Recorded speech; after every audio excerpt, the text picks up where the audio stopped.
यवतमाळ जिल्ह्यात गत 4 दिवसांपासून जिल्ह्याला पावसाने झोडपून काढले.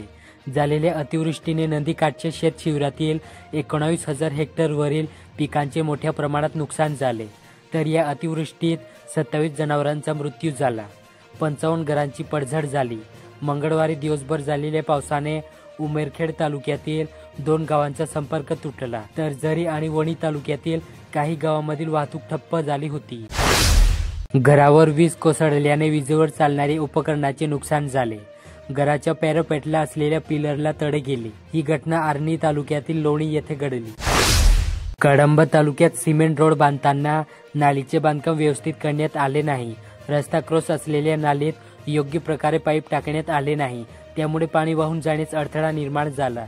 याचा त्रास कळंब येथील इंदिरा चौकातील दुकानदारांना मागील 5 वर्षापासून सहन करावा लागत आहे. यवतमाळ जिल्ह्यात गत 4 दिवसांपासून सुरू असलेल्या पावसाने जिल्ह्यात 90,924 हेक्टरवरील पिकांचे नुकसान झाल्याची प्राथमिक नोंद कृषी विभागाने केली. बरसलेल्या पावसाने जिल्ह्यातील 640 गावांना फटका बसला. नुकसानीचा आकडा आणखी वाढण्याचा अंदाज व्यक्त केला जात आहे. पूर परिस्थितीत नियंत्रणात आणण्यासाठी NDRFची टीम उमरखेड तालुक्यात सज्ज ठेवण्यात आली. मागील काही दिवसांपासून वणी झरी तालुक्यात मुसळधार पावसामुळे शेतजमिनी व पिकांचे मोठे नुकसान झाले. त्यामुळे शेतकरी संकटात सापडले.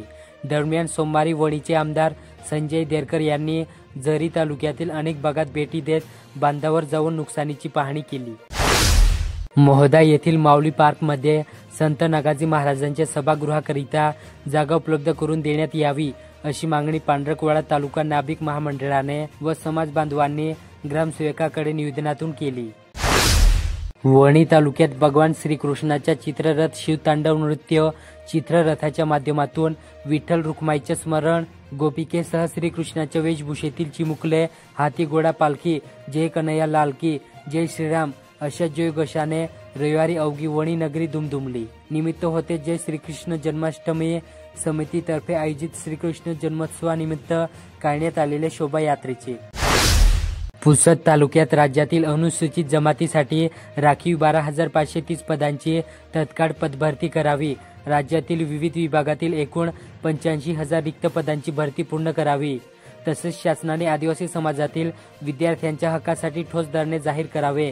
आदी मागण्यासाठी तालुक्यातील विद्यार्थ्यांनी येथील तहसील कार्यालयासमोर 16 ऑगस्ट पासून साखळी उपोषण सुरू केले.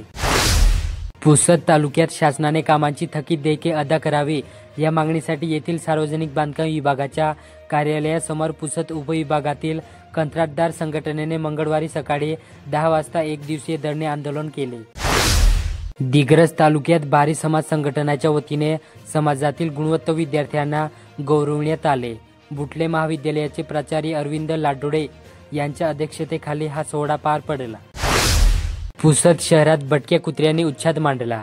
कुत्रे अंगावर धावून येत असल्याने अनेकदा अपघात घडत आहे. मोकाट कुत्र्याने चावा घेतल्याने एकाचा मृत्यू झाल्याची घटनाही शहरात यापूर्वी घडली. नगर परिषदेने कुत्र्यांचा बंदोबस्त करावा अशी मागणी होत आहे.